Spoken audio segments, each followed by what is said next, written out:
मुझे इसलिए प्रभु वरदान नहीं देता है कि मैं अपने बारे में चर्चा करूं। प्रभु अगर मुझे वरदान देता है, प्रभु अगर मुझे पवित्र आत्मा के सामर्थ्य से भरता है, तो वो इसलिए भरता ताकि मैं प्रभु यीशु मसीह के बारे में बता सकूं, सच्चाई के बारे में बता सकूं। क्योंकि सच्चाई बिना पवित्र आत्मा के सामर्थ्य के मैं नहीं बता सकता।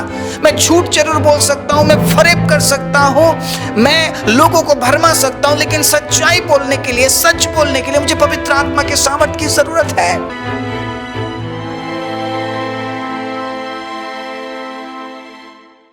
आप सभी को जय मसीह की। प्रभु यीशु मसीह के नाम से मैं आप सभी का स्वागत करता हूं आज के वचन के लिए। परमेश्वर के अजीजों, आज दूसरे भाग में हम पहुंच चुके हैं। दूसरे भाग में हम जानने वाले हैं क्या हमारे अंदर पवित्र आत्मा है या नहीं, या हम कैसे जान सकते हैं कि हमारे अंदर पवित्र आत्मा है।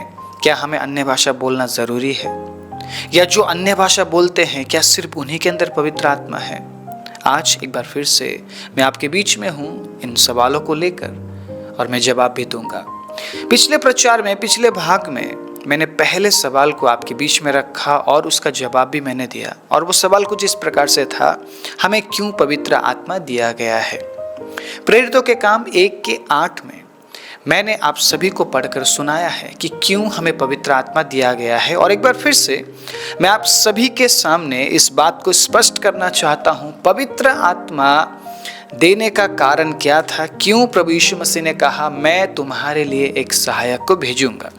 सुनिएगा, फिलिपियों 4:10 से मैं पढ़ना चाहूंगा। मैं प्रभु में बहुत आनंदित हूं कि अब इतने दिनों के बाद तुम्हारी चिंता मेरे विषय में फिर जागृत हुई है। निश्चय तुम्हें आरंभ में भी इस बात का विचार था, पर तुम्हें अवसर ना मिला। यह नहीं कि मैं अपने घटी के कारण यह कहता हूँ, क्योंकि मैंने यह सीखा है कि जिस दशा में मैं हूँ उसी में मैं संतोष करूँ। मैं दीन होना भी जानता हूँ और बढ़ना भी जानता हूँ। हर एक बात और सब दशाओं में मैंने तृप्त होना, भूखा रहना और बढ़ना घटना सीखा है। जो मुझे सामर्थ देता है उसमें मैं सब कुछ कर सकता हूँ। पौलुस कुछ इस तरीके से बता रहे हैं, कलीसिया को पौलुस कुछ इस तरीके से बता रहे हैं, परमेश्वर के अजीजों, कौन सामर्थ देता है आपको। प्रेरितों के काम 1:8 में हमने क्या पढ़ा, जब पवित्र आत्मा तुम पर आएगा तुम सामर्थ पाओगे। किस प्रकार के सामर्थ के बारे में परमेश्वर बात कर रहे हैं? सुपर नेचुरल सामर्थ, सुपर नेचुरल पावर, लोगों को गिराने का पावर, उड़ाने का पावर। किस प्रकार के सामर्थ के बारे में परमेश्वर बात कर रहे हैं? फूंकने का पावर, जो इन दिनों में लोग फूंक फूंक कर लोगों को गिराते हैं, क्या उस तरीके के सामर्थ के बारे में प्रभु बात कर रहे हैं? सबके अंदर तो नहीं है ना वो सामर्थ। कितनों के अंदर है फूंकने वाला सामर्थ, कितनों के अंदर है कपड़ों से टच करके गिराने वाला सामर्थ, कितनों के अंदर है? मुझे बताइए। अगर सब उसी सामर्थ के पीछे भागने लगे तो क्या होगा इस दुनिया का? क्या होगा इस दुनिया का? कहां पे परमेश्वर के अजीजों बाइबल में इस प्रकार से लोगों ने चमत्कारों को दिखाया? मुझे बताइए, कहां पे दिखाया है? लोग कुछ भी कर रहे हैं, उन सब चीज़ों को देखकर हमें क्यों असमंजसता में हमें जीना है? परमेश्वर के अजीजों, हमें क्यों शंका में जीना है? एक शक में हमें क्यों जीना है कि मेरे अंदर पवित्र आत्मा है कि नहीं? मैं तो फूंक भी नहीं सकता, मैं तो गिरा भी नहीं सकता, और मेरे अंदर सामर्थ्य नहीं, मैं तो स्वर्ग में नहीं जाऊंगा। इस तरीके के विचार में अगर आप जी रहे हैं, आप निश्चित रूप से आप स्वर्ग में नहीं जाएंगे, क्योंकि आप विश्वास ही नहीं कर पा रहे हैं।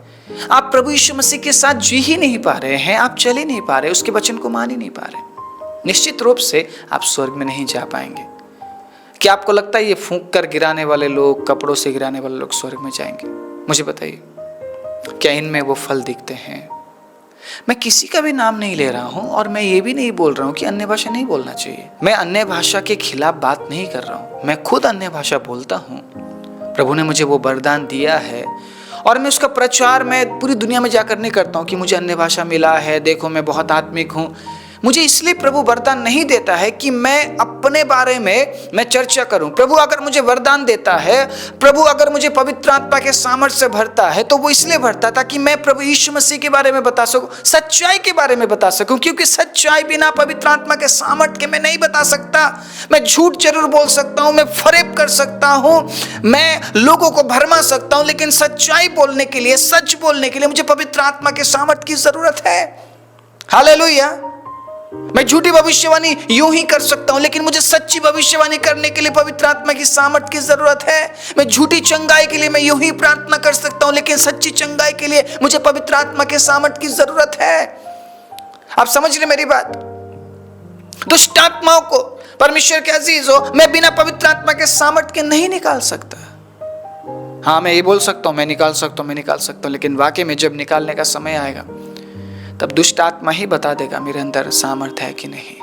बहुत से लोगों को ऐसे दुष्ट आत्मा ग्रसित लोगों ने गालियां भी दिया है, मार के भी भगाया है, क्योंकि वो लोगों के सामने तो बोलते थे मैं ये कर सकता हूँ, मैं वो कर सकता हूँ, लेकिन जब समय आया कुछ करने का तब पता चला उनके जीवन में तो प्रभु का सामर्थ्य है ही नहीं।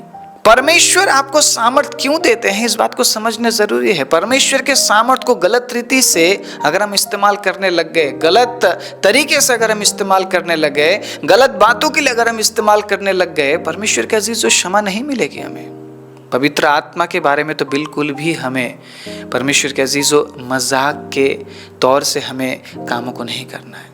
पवित्र आत्मा के बारे में तो कभी भी परमेश्वर के अजीजों हमें बिल्कुल साधारण रूप से बात नहीं करना है, क्योंकि पवित्र आत्मा के बारे में बताया गया है जो कोई पवित्र आत्मा के खिलाफ बोलेगा, ठीक है, उसको कोई क्षमा नहीं है, ना ही पृथ्वी में और ना ही परमेश्वर के राज्य में कोई क्षमा नहीं है उन्हें। इसलिए बहुत बहुत सावधानी से हमें परमेश्वर के अजीजों जीवन को जीने की ज़रूरत है। पवित्र आत्मा के बारे में बड़े सावधानी से हमें बात करने की ज़रूरत है। यीशु मसीह के बारे में अगर आपने कुछ बोल दिया क्षमा किया जाएगा, पिता के बारे में अगर आपने कुछ बोल दिया क्षमा किया जाएगा, लेकिन पवित्र आत्मा के बारे में बिल्कुल भी नहीं। सुन लीजिए इस बात को, बिल्कुल भी नहीं, हमें क्षमा नहीं मिलेगी। इसीलिए हमें समझना जरूरी है प्रभु मुझे सामर्थ्य क्यों देते हैं, खुद को प्रकट करने के लिए नहीं। प्रभु मुझे इसलिए सामर्थ्य नहीं दे रहे हैं कि मैं ये बताऊं जाकर देखो मैं तो चंगाई करता हूं, प्रभु तो मुझे चंगाई के लिए इस्तेमाल करता है, प्रभु मुझे अन्य भाषा बोलने के लिए इस्तेमाल करता है। आपको पता है मैं तो भविष्यवाणी भी करता हूँ, मैं जो बोलता हूँ ना वो एकदम सही होता है, इसलिए मुझे सामर्थ्य नहीं दिया परमेश्वर ने। अगर आपके अंदर कोई वरदान है, प्रभु का धन्यवाद है, प्रभु का धन्यवाद, मैं प्रभु की महिमा करता हूँ, प्रभु ने आपको वो वरदान दिया है, लेकिन उस वरदान की वजह से आप परमेश्वर की महिमा कितनी कर रहे हैं, आप कितना परमेश्वर को उजागर कर रहे हैं, कितनी आप परमेश्वर के बारे में आप बोल रहे हैं। परमेश्वर के अजीजों, आप समझ पा रहे हैं मैं क्या बोल रहा हूं? वरदान अगर प्रभु ने आपको दिया है, गिफ्ट अगर परमेश्वर ने आपको दिया है, तो उस गिफ्ट के जरिए कितना ज्यादा आप परमेश्वर को आप उजागर कर रहे हैं, कितना आप परमेश्वर के बारे में बोल रहे हैं। प्रभु एक दिन पूछेगा, परमेश्वर एक दिन पूछेगा। जो लोग वरदान वरदान वरदान वरदान करते हैं ना, उनसे डबल हिसाब लिया जाएगा। जो वरदान मैंने तुझे दिया, क्या किया, उस वरदान से क्या किया। अन्य भाषा बोलने के लिए मैंने तुझे वरदान दिया, अन्य भाषा को कहाँ किस तरीके से तूने बोला। बहुत से लोग ना ऐसे जगह में अन्य भाषा बोलते जहाँ पे बोलने की जरूरत ही नहीं है। क्यों बोलते हो ऐसे जगह में अन्य भाषा, क्यों बोल रहे हैं? मुझे बताइए क्यों बोल रहे हैं ऐसे जगह में। मैंने ऐसे ऐसे पाखंडी लोगों को भी देखा है, वो अन्य भाषा बोल रहे हैं, आई डोंट नो व्हाई, क्यों बोल रहे हैं उस समय में। जिस जगह में वो बोल रहे हैं उस जगह में क्यों बोल रहे हैं मुझे नहीं पता। मुझे अन्य भाषा बोलना आता है, लेकिन मैं हर एक जगह तो अन्य भाषा नहीं बोलूंगा ना। आप समझ रहे मेरी बात? मैं हर एक जगह अन्य भाषा बोलकर मैं लोगों को ये तो नहीं दिखाऊंगा ना कि देखो मैं बहुत धर्मी हूँ, मैं बहुत आत्मिक हूँ। मुझे दिखाने की जरूरत ही नहीं। मेरा परमेश्वर जानता है बंद कमरे में मैं क्या करता हूँ, मेरा परमेश्वर जानता है मैं क्या सोचता हूँ, मेरा परमेश्वर जानता है मैं क्या बोलता हूँ, मैं क्या सुनता हूँ, मैं कैसा जीवन जी रहा हूँ। सब कुछ लिखा गया है, सब कुछ जानता है वो। तो मैं लोगों के सामने एकदम आत्मिक और धर्मी बन के दिखा के मुझे क्या मिलेगा, क्या मिलेगा इस संसार से? मैं क्या ले जाऊंगा? आप क्या ले जाएंगे इस संसार से? क्या ले जाएंगे आप? कुछ नहीं लेकर जा सकते हम। खाली हाथ आए हैं, खाली हाथ जाएंगे। लेकिन जो भी किया है उसका प्रतिफल हमें मिलेगा। अगर अच्छा किया है तो अच्छा ही मिलेगा, और अगर बुरा किया है तो बुरा ही मिलेगा। पौलुस यहाँ पर एक ऐसे सामर्थ के बारे में बात कर रहे हैं ना, जो सामर्थ परमेश्वर के अजीजों आपको हर परिस्थिति में जीना सिखाती है। हर परिस्थिति में। ये पौलुस है जो कह रहा है मैंने भूखा रहना भी सीखा है और मैंने तृप्त होना भी सीखा है, मैंने बढ़ना भी सीखा है, मैंने घटना भी सीखा है। अगर आपके अंदर पवित्र आत्मा है, आप कभी भी ये नहीं बोलेंगे प्रभु मेरे जीवन में इतना दुख क्यों है, क्योंकि पवित्र आत्मा इसलिए दिया गया है ताकि दुख में भी आप स्थिर रहे, भूखे रहने की स्थिति में भी आप स्थिर रहे। आप ये ना बोले प्रभु आप मुझे खिला क्यों नहीं रहे। वैसे मसीह लोग भूखे तो नहीं रहते, मुझे पता है। लॉकडाउन में भी परमेश्वर ने हमें भूखा नहीं रखा।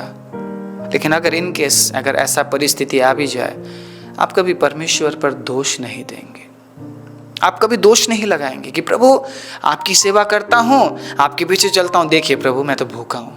आप भूखे होने पर भी आप धन्यवाद देंगे, क्योंकि आपने तृप्त होना सीखा है ना।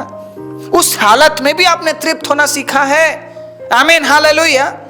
पौलुस यहाँ पर एक ऐसे सामर्थ के बारे में बात कर रहे हैं जो सामर्थ शायद अन्य भाषा के लिए ना हो, भविष्यवाणी के लिए शायद ना हो, चिन्ह और चमत्कार के लिए ना हो, मसीह जीवन जीने के लिए। हालेलुया। पवित्र आत्मा के बिना आप मसीही जीवन जी नहीं सकते।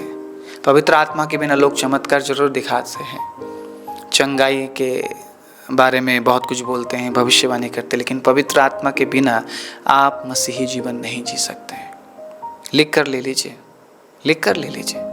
प्रभु यीशु मसीह ने क्यों कही ये बात कि जब मैं आऊँगा तो मैं उन लोगों से कहूँगा मैं तुम्हें नहीं जानता, जो कहेंगे प्रभु हमने आपके नाम से बीमारों को चंगा किया, प्रभु हमने दुष्ट आत्माओं को निकाला, हमने भविष्यवाणी की। प्रभु यीशु मसीह बोलने वाले हैं हे पापी और दुष्ट मुझसे दूर हो जा। क्यों?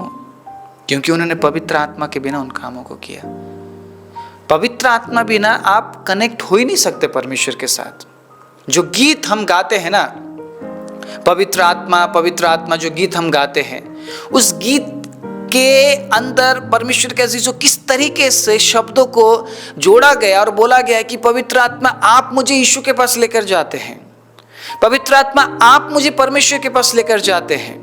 इसीलिए मुझे सहायता कीजिए कि मैं यीशु के पास जा सकूं। अब वचन में कुछ इस तरीके से प्रभु यीशु मसीह ने बताई है, जो पवित्र आत्मा मुझसे सुनेगा वो तुम्हें बताएगा। हालेलुया। अब ये जो पवित्र आत्मा है ये प्रभु यीशु मसीह ही है, लेकिन तरीका डिफरेंट है। यीशु मसीह कुछ समय के लिए थे, लेकिन पवित्र आत्मा हमेशा के लिए हमारे साथ है। परमेश्वर पवित्र आत्मा बनकर हमारे साथ हमेशा के लिए है। आमीन।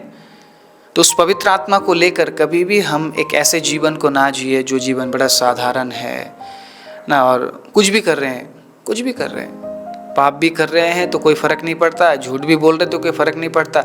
परमेश्वर के अजीज हो, पवित्र आत्मा हमें इसलिए दिया गया है ताकि हम एक ऐसे मसीह जीवन को जिए जो मसीही जीवन पौलुस जिया, और जिस मसीही जीवन में परमेश्वर के अजीजों हम संतोष कर सके, संतुष्टि में हम रह सके। इसीलिए पवित्र आत्मा हमें दिया गया है। और दूसरी बात परमेश्वर के अजीजों, जो सवाल है प्रचार का, जो दूसरा सवाल है वो कुछ इस प्रकार से है, जो मैं आपके बीच में रखना चाहता हूँ। क्यों पौलुस कुछ इस प्रकार से कहता है कि पवित्र आत्मा में जीने का मतलब अन्य भाषा बोलना नहीं है, प्रेम अन्य भाषा से बढ़कर है। पौलुस ने क्यों ये बात बोली? अगर आपको ऐसा लगता है कि पवित्र आत्मा होने का मतलब अन्य भाषा बोलना है, तो पौलुस ने क्यों ये बोला कि प्रेम अन्य भाषा से बढ़कर है? कहाँ पे लिखा है ये? कहाँ पे लिखा है? आइए निकालते हैं। 1 कुरिन्थी 13 अध्याय, सुनिएगा क्या लिखा है। यदि मैं मनुष्य और स्वर्गदूतों की बोलियां बोलूं और प्रेम ना रखूं तो मैं ठनठनाता हुआ पीतल और झनझनाती हुई झांझ हूं। और यदि मैं भविष्यवाणी करूं और सब भेदों और सब प्रकार के ज्ञान को समझूं, और मुझे यहाँ तक पूरा विश्वास हो कि मैं पहाड़ों को हटा दूं, परंतु प्रेम ना रखूं तो मुझ में कुछ भी नहीं।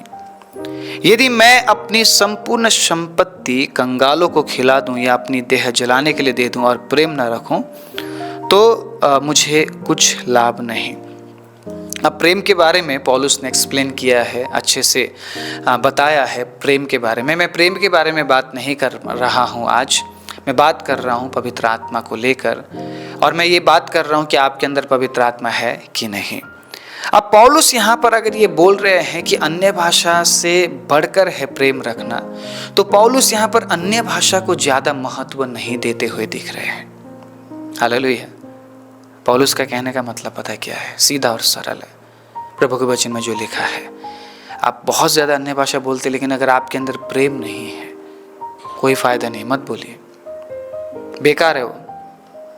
लेकिन अगर प्रेम है और अन्य भाषा बोल रहे हैं तो बहुत अच्छी बात है, क्योंकि अन्य भाषा बोलने वाला व्यक्ति अगर प्रेम करने वाला ना हो तो उसका अन्य भाषा बोलना व्यर्थ है, कोई मतलब नहीं बनता। वो जो भी बोल रहा है व्यर्थ है, वो कोई मतलब नहीं, परमेश्वर के अजीज हो। लेकिन अगर एक प्रेम करने वाला व्यक्ति अन्य भाषा बोल रहा है, इसका मतलब सही कर रहा हो। अन्य भाषा बोलने के लिए पौलुस मना नहीं कर रहे हैं, और पौलुस ये भी नहीं बोलते कि अन्य भाषा बोलना ही नहीं चाहिए। पौलुस कहते हैं मैं तो तुमसे भी ज्यादा बोलता हूँ, तुमसे भी गहरी बातें मैं परमेश्वर के साथ होकर मैं बोलता हूँ, लेकिन मैं चाहता हूँ कि तुम प्रेम रखो। तुम सिर्फ अपने आप को प्रकट करने में लगे ना रहो कि मैं भविष्यवाणी करता हूँ, मैं अन्य भाषा बोलता हूँ, लेकिन तुम्हारे अगर अंदर प्रेम ना हो तो अन्य भाषा बोलने का कोई मतलब नहीं है। मैं आज आपसे बोलना चाहता हूँ, अगर आप प्रेम कर पाते हैं ना, आपके अंदर पवित्र आत्मा है, क्योंकि पवित्र आत्मा के बिना हम प्रेम कर ही नहीं सकते। प्रेम करने वाला आत्मा है पवित्र आत्मा। हालेलुया। अगर आपके अंदर किसी के लिए नफरत नहीं है ना, आपके अंदर पवित्र आत्मा है। लेकिन अगर आपके अंदर किसी के लिए नफरत है, क्रोध है, फूट है, जलन है, आपके अंदर पवित्र आत्मा नहीं है। आप कितना ही अन्य भाषा बोलिए, कोई फायदा नहीं है। लेकिन अगर आपके अंदर प्रेम है, दया है, क्षमा है, इसका मतलब आपके अंदर पवित्र आत्मा है, क्योंकि पवित्र आत्मा के वजह से ही हम प्रेम कर पाते हैं, क्षमा कर पाते हैं, दया कर पाते हैं। परमेश्वर के अजीज़ों, हम आशीषित हो पाते हैं दूसरों के लिए। उसके बाद अगर मैं अन्य भाषा बोलता हूँ तो बहुत अच्छी बात है। बस याद रखिए और समझने की कोशिश कीजिए पवित्र आत्मा होने का हमारे अंदर चिन्ह क्या है। ठीक है, तीसरी और आखिरी सवाल जो है, विश्वासी जो अन्य भाषा नहीं बोलते, क्या वो स्वर्ग में नहीं जाएंगे? सवाल है, जो अन्य भाषा नहीं बोलते हैं क्या वो स्वर्ग में नहीं जाएंगे? मैंने इतने सारे वचनों से आपको समझाने की कोशिश की है, और एक और वचन में पढ़ना चाहूँगा, सुनिएगा। पहला यूहन्ना 4 अध्याय उसके 2 आयत से सुनिएगा, ध्यान से सुनिएगा। ठीक है, परमेश्वर का आत्मा तुम इस रीति से पहचान सकते हो, जो आत्मा मान लेती है कि यीशु मसीह शरीर में होकर आया है वो परमेश्वर की ओर से है, और जो आत्मा यीशु को नहीं मानती वो परमेश्वर की ओर से नहीं, और वही तो मसीह के विरोधी की आत्मा है, जिसकी चर्चा तुम सुन चुके हो कि वो आने वाला है और अब भी जगत में है। हे बालकों, तुम परमेश्वर के हो और तुमने उन पर जय पाई है, क्योंकि जो तुम में है वो उससे जो संसार में है बड़ा है। वे संसार के हैं, इस कारण वे संसार की बातें बोलते हैं और संसार उनकी सुनता है। हम परमेश्वर के हैं, जो परमेश्वर को जानता है वो हमारी सुनता है, जो परमेश्वर को नहीं जानता वो हमारी नहीं सुनता। इस प्रकार हम सत्य की आत्मा और भ्रम की आत्मा को पहचान लेते हैं। क्लियर हो गया? स्पष्ट हो गया? कुछ और बोलने की जरूरत है? आप स्वर्ग में जाने वाले। आमीन। आप स्वर्ग में जाने वाले, क्योंकि आपके अंदर पवित्र आत्मा है। हालेलुया। आप यीशु को मानते हैं, आप यीशु मसीह पर विश्वास करते हैं, आप पवित्र जीवन जीते हैं, वचन के अनुसार चलते हैं, सिर्फ अन्य भाषा ही तो नहीं बोलते हैं ना। अगर कोई आकर आपको इस तरीके से बोलता है, इन वचनों के साथ आप उनसे बात कीजिए। हमें किसी को धमकाना या खुद को सही, दूसरों को गलत साबित करना नहीं है। क्यों करना है मैंने खुद को सही साबित? अगर वचन में सब कुछ लिखा गया है तो मैं लोगों के सामने जाकर ये क्यों बोलूं? मुझे बहुत कुछ आता है, मेरे पास बहुत सारा ज्ञान है, मुझे बोलने की ज़रूरत ही नहीं है। वचन में साफ लिखा है और वचन हम दिखा देंगे। जी देखिए, वचन में तो कुछ इस तरीके से लिखा है। लेकिन अब बात यह है, अन्य भाषा क्या बोलना चाहिए? आने वाले प्रचारों में मैं एक बार फिर से आप सभी के साथ अच्छे से मैं साझा करूंगा, ठीक है। मेरे जीवन की गवाहियों को मैं आपके बीच में लेकर आऊँगा। बहुत से लोग ऐसे हैं जिन्होंने अन्य भाषा को बोला है, अन्य भाषा के वरदानों को पाया है, उनके बारे में मैं आपके बीच में बताऊँगा परमेश्वर के अजीज़ों। और आप समझेंगे अन्य भाषा बोलना है तो कब बोलना है, क्यों बोलना है, कैसे अन्य भाषा के वरदान को प्राप्त किया जा सकता है। मैं सारी बातें आपके बीच में रखूँगा। आज बस मैं ये क्लियर करना चाह रहा था पिछले प्रचार और इस प्रचार के ज़रिए कि आपके अंदर पवित्र आत्मा है कि नहीं। अब बहुत बड़ा सवाल है ये। जो अन्य भाषा नहीं बोलते, क्या वो स्वर्ग में नहीं जाएंगे? वो जाएंगे स्वर्ग में। अन्य भाषा वरदान है और अन्य भाषा का वरदान सबको नहीं मिलता है। हालेलुया। जो मांगता है उसे मिलता है, जो नहीं मांगता उसे नहीं मिलता। अगर मेरे अंदर चंगाई का वरदान नहीं है तो क्या मैं स्वर्ग में नहीं जाऊंगा? मेरे अंदर भविष्यवाणी करने का वरदान नहीं है तो क्या मैं स्वर्ग में नहीं जाऊंगा? क्या सब भविष्यवाणी करते हैं? क्या सब चंगाई करते हैं? क्या सब अन्य भाषा बोलते हैं? नहीं। मैं उसके बारे में भी आने वाले दिनों में मैं अलग अलग प्रकार के प्रचारों को लेकर आऊँगा। इसलिए हमारे चैनल के साथ जुड़े रहिए, बने रहिए, चैनल को ज्वाइन कीजिए। वीडियो अच्छा लगा है वीडियो को लाइक करना, चैनल को सब्सक्राइब करना और इस वीडियो को शेयर करना मत भूलिएगा। आइए अपनी आंखों को बंद करें। राजाओं के राजा, प्रभुओं के प्रभु, सर्वशक्तिमान जीवित दयालु परमेश्वर, हम धन्यवाद देते हैं पिता। एक बार फिर से प्रभु आपने हम में से हर एक के साथ बात किया है प्रभु। जिन वचनों के जरिए आपने हमसे बात किया है वो वचन पिता हमारे दिलो दिमाग में बैठ जाए और प्रभु हम और भी पवित्र आत्मा में होकर प्रभु हम आपके पीछे चल सके और अपने आप को अनंत राज्य के लिए तैयार कर सके। वचन सुनने वाले सभी पर मैं आपके आशीष, चंगाई, छुटकारे और बढ़ोतरी की घोषणा करते हुए प्रार्थना प्रभु यीशु मसीह के नाम से मांगता हूँ। आमीन।